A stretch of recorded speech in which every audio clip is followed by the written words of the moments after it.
Ya baik, Assalamualaikum warahmatullahi wabarakatuh. Sahabat Bang Has dimanapun berada, salam sehat selalu, salam sejahtera. Hari ini saya sudah menyelesaikan sosialisasi 4 pilar di Pancoran, didampingin Bang Ucup dan Hafiz. Lumayan cukup bagus lah beberapa hal pertanyaan masyarakat berkaitan dengan 4 pilar ini, di mana di dalamnya ada kecintaan terhadap tanah air, ada nasionalisme, ada kegotong royongan, ada kesori tauladanan, ada kebinika tunggal-ikaan. Nah, tapi masyarakat menanyakan tentang kasus kemarin kelangkaan minyak goreng itu mempersoalkan kepada kami kenapa terjadi gitu. Padahal mereka paham bahwa di Indonesia ini sangat banyak sekali perkebunan sawit, tapi minyaknya malah tidak ada. Nah, ketika harganya ditetapkan oleh pemerintah, headnya ditetapkan, maka minyaknya ada, tapi harganya mahal. Ya tentu ini kembali ke Undang-Undang Dasar 1945 ya, pasal 33. Tentu sesungguhnya kekayaan negara ini sepenuhnya dikuasai oleh negara dan untuk dikelola oleh negara untuk kemakmuran masyarakatnya. Nah, harapan saya tentu hikmah dari kejadian kelangkaan minyak goreng kemarin, negara bisa memaksimalkan peran dan fungsi Bulog ya untuk mengatur distribusi minyak goreng. Tidak hanya minyak goreng, saya kira Bulog juga punya kewenangan untuk mendistribusikan kebutuhan pokok lah paling tidak masyarakat, tidak hanya beras, tapi termasuk minyak goreng, kedelai. Saya kira diberikan kewenangan otoritas kepada Bulog untuk mengatur dengan regulasi yang dibuat oleh pemerintah bahwa siapapun pengusaha yang menanam sawit di Republik ini, mereka tetap harus terkendali distribusinya oleh negara melalui BUMN, dalam hal ini Bulog, sebelum mereka menjual ke luar negeri. Sehingga ke depan tidak lagi terjadi negara yang ibarat ayam mati di lumbung padi gitu. Negara yang sangat besar produksi minyak sawit, tapi saat bersamaan minyak tidak ada di masyarakat. Jadi kan sangat ironis gitu.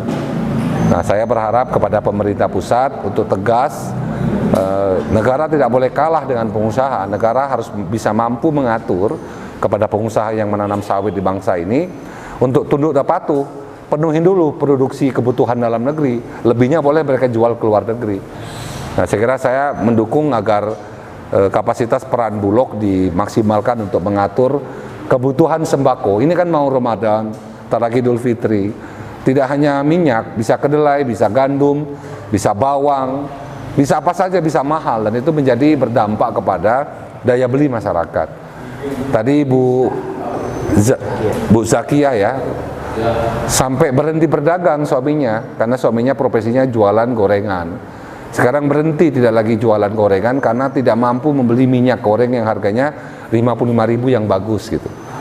Nah, berarti kan kita sudah mematikan mata pencarian masyarakat dengan negara tidak mampu mengatur, mengendalikan harga minyak goreng di masyarakat. Saya kira saya sebagai anggota Dewan Provinsi Jawa Barat mendukung penuh kebijakan pemerintah untuk bisa menertibkan para pengusaha perkebunan sawit dan perusahaan produksi minyak sawit untuk mereka tumbuh rasa nasionalisme dia. Tolong dong, Anda nanam sawit di Republik ini, Anda penuhi dulu kebutuhan masyarakat Republik ini, baru ada lebihnya jual keluar. Kalau tidak ditanamkan rasa memiliki, rasa nasionalisme, ya terjadi kemarin.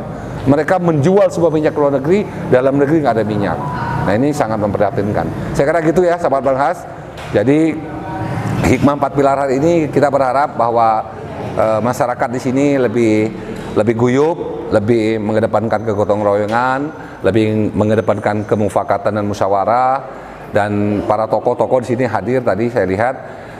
Kita minta kepada tokoh-tokoh di sini untuk bisa memberikan suri tauladan kepada generasi kita terhadap implementasi penerapan 4 pilar dalam kehidupan sehari-hari.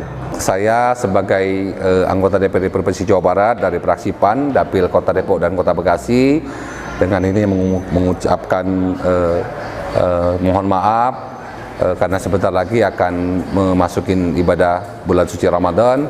Mudah-mudahan kita semua diberikan kesehatan untuk menjalankan ibadah selama 1 bulan. Kita diberikan keberkahan, kita diberikan kemudahan dalam segala urusan. Mudah-mudahan hikmah bulan suci Ramadan tahun ini memberikan kemaslahatan kepada bangsa Indonesia, kepada masyarakat di Depok dan Bekasi, Khususnya kita berdoa kepada Allah Subhanahu wa taala agar Covid ini memang hilang. Kita berharap pemerintah pusat mengumumkan pada akhirnya bahwa kita sudah bebas dari pandemi sehingga ekonomi dan kehidupan masyarakat kembali normal. Walaupun dengan pola yang harus beradaptasi dengan prokes. Tetap walaupun sudah tidak ada, kita tetap harus memakai masker. Saya kira gitu ya. Selamat menjalankan dan menunaikan ibadah puasa bagi yang menjalankan, dan tentu yang tidak menjalankan ya kita mohon untuk saling menghormati dalam kebinekaan di bangsa ini. Makasih. Assalamualaikum warahmatullahi wabarakatuh.